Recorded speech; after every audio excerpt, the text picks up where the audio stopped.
シュリフト A アンチサーシス手出しは不要だお前たちの抱く希望未来すべて私のこの手で砕いてやるさあ新たな世界へブリーチブレイブソウルズ Alright guys, we're back again for yet another Bleach Brave Souls video, and today it is now time to showcase the Stern Ritter Uryu, who did get his resurrection. Yeah, that's the last of part 2 of the 5th anniversary characters that have gotten resurrected, and then we'll pretty much revisit the 5th anniversary characters once they get their resurrection, which is more than likely gonna be by 9th year anniversary from now. But anywho, Basby was the best one. Ugrim proved to be quite viable in PvP, but now we have Uryu, which in my opinion, besides the Link, which is godly, I do feel like his resurrection is by far the weakest one of the batch, because at least Basby fulfilled his role in terms of being usable again, Ugrim to pretty much keep at bay Orihime, and then this guy right here. If you guys ask me, he needed a better resurrection, better upgrades. But is it as bad as Askin? Thankfully, no. Thankfully, no. At least he's actually going to be somewhat usable, especially once he has Killer in Inheritance Trials. But anywho, the Soul Trait is fantastic, phenomenal. Picked up full stamina only, increased strong attack damage of 20%, while also having cooldown reduction. Tech was the final attribute that was left with getting this Link. Speed had 2 of them with Tenjiro and Bambietta. Mind also had 2 of them with Zombie Toshiro and Ikone. Power had 1 with Thousand Year Blower Orihime, and Heart had 1 with the 4th anniversary Mugetsu. Leaving Tech with literally none of those types of links. And now we finally got it, which I'm pretty happy to see. So Uryu's going to be a fantastic link for all of my Tech characters. I already got him to T20, full stamina damage boost, and SP. Anywho, in terms of the upgrades, innate abilities, he did pick up 2 new innate skills, being Team Party Stamina Recovery of 20%, which I don't mind the Stamina Recovery. It's definitely going to be very useful when moving in between quests, and because now he does more strong attack damage when at full stam, I think it's a pretty decent skill.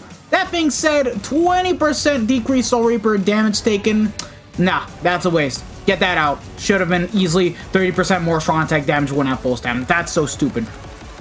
The Bruiser remained unchanged. The Berserker unfortunately remained unchanged. Did not get any type of increase in damage output. Devastation was also the same.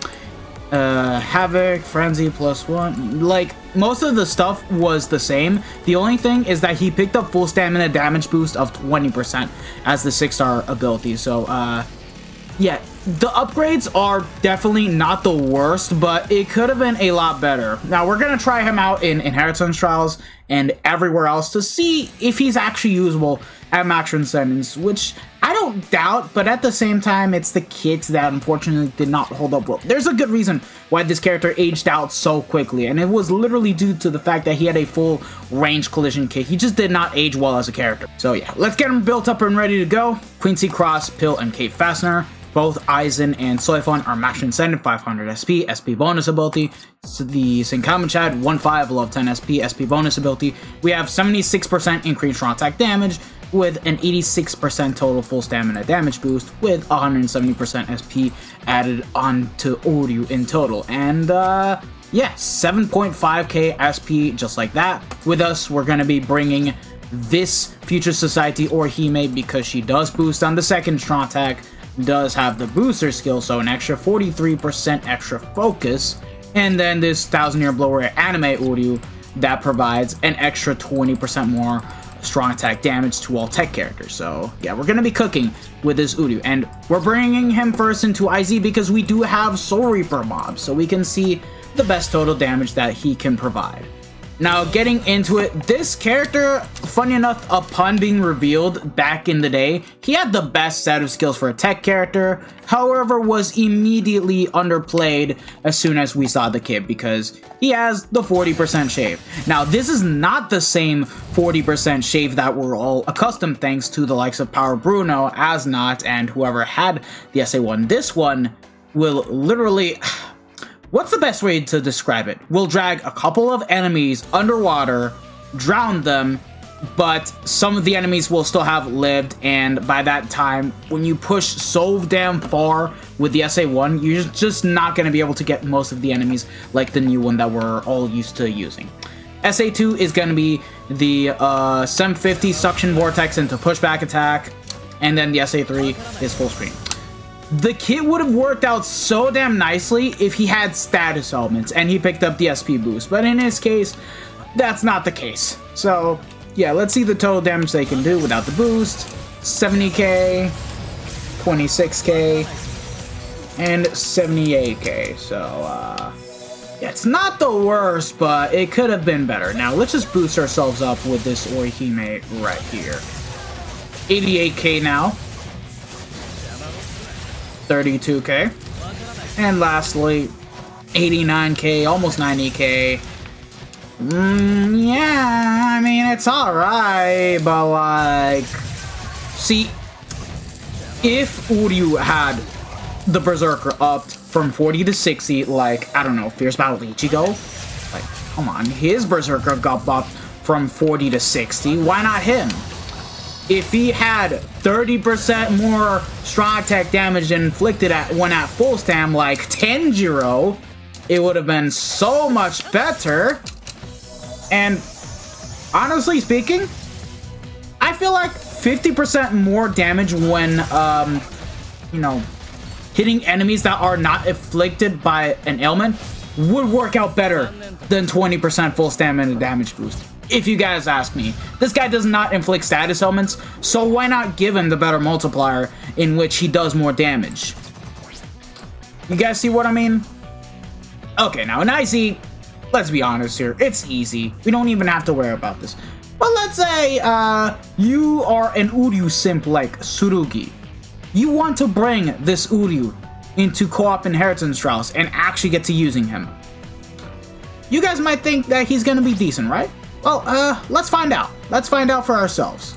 Alright guys, here we are in co-op inheritance trials. We're gonna do a solo run, and the setup is pretty much the same. You guys don't really need to see much. We can just start the quest and get it over and done with, and we can see if this character can actually cook even without killer, because enemy mobs are no affiliation, not Soul Reaper, so yeah. Also, funny enough, we can't take advantage of the ailment reversal skill because none of the enemies inflict status ailments, so there's that to take into consideration, but let's go. Shoutouts to Vinral for coming in. Okay, moment of truth. Oh.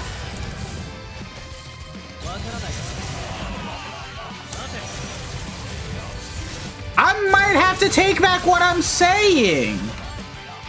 I still would have preferred a better upgrade, but this is not bad.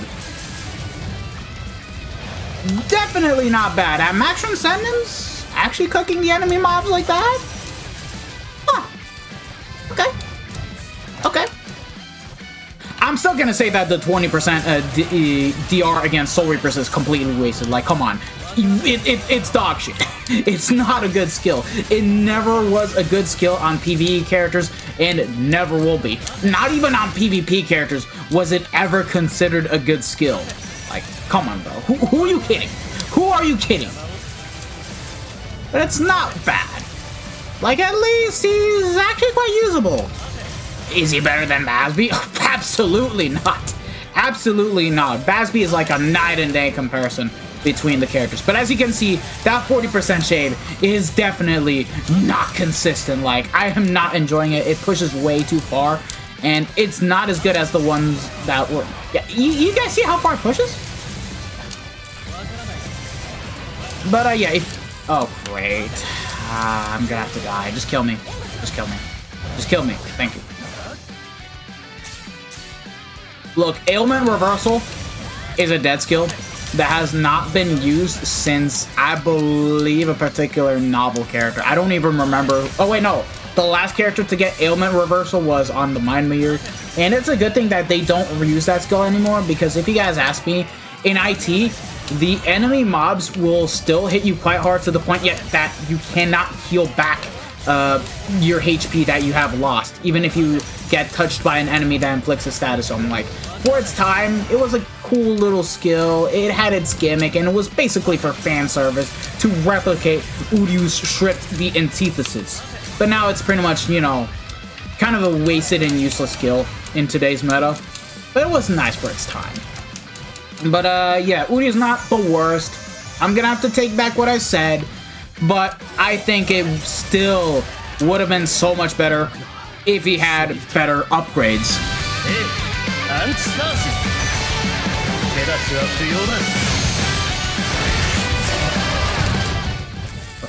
How are you? What? Oh my god, I hate this IT layout, bro. It's always been a mess. Okay, hold on. Bro, we would have been done with the map. I'm telling you guys, we would have been done if that enemy mob got nuked. How fast was the run? Let me see.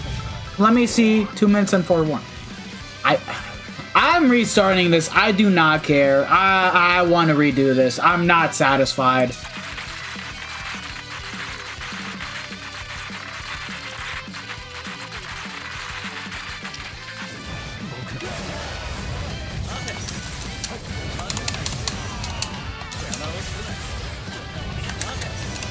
Okay, that took some time. Alright.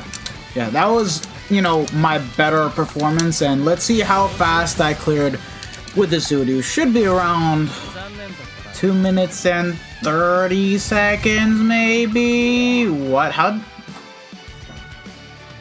I clear worse? Whatever, it is what it is. But yeah, that's basically where you're gonna be getting on average with Uryu, and yeah, the Soul Bomb at least does do damage when I'm action sentenced, to the point that it does get to the last wave of mobs. But besides that, Uryu's Resurrection is great. His upgrades leaves a bit more to be desired, but at the end of the day, the link matters a lot more than what the character got, if you ask me. So I'm quite content with what they did with the link, but I kind of wish he were a bit more better playable wise. Like, imagine this character being like on the same levels of, like, I don't know, Basby, Candace, Zombie Toshiro. We're at that point, man. Like, we should get better, if you guys ask me. And look, can I just say that 1000-Year Blower Kisuke, granted, his multipliers were not the craziest, but just the fact alone that he picked up this right here, the increased damage to enemies not afflicted by an ailment of 50%, mattered a lot. And it was just a ridiculous multiplier for this character, if I'm being 100% honest. And it worked out nicely for the kit that he got. So, yeah. And of course, if you guys ask me, Tanjiro is still a much better resurrection for a character that did not pick up, like, the increased ailment chance or, like, SP boost or anything of that kind of sort. Like, hold on, where is he at? Like, he doesn't have the SP boost, but, like, he still picked up, like, so much more. Increased raw attack damage of 20%. His Berserker at least got buffed from 20% to 30%. Like, you guys get the point. Tanjiro's Resurrection was genuinely a lot better despite not picking the SP boost. But yeah, that about does it. Thank you guys for watching. If you guys have enjoyed it, don't forget to smash that like button, share this video with your friends and family, subscribe to the channel if you guys haven't already, and hit the bell notification so that way you guys are up to date with my most recent videos. This has been your boy, the Dash Smasher, and I hope to see you guys all in the next one. So, have a wonderful day, lads. Peace out. Bye. Sayonara. Ciao, ciao.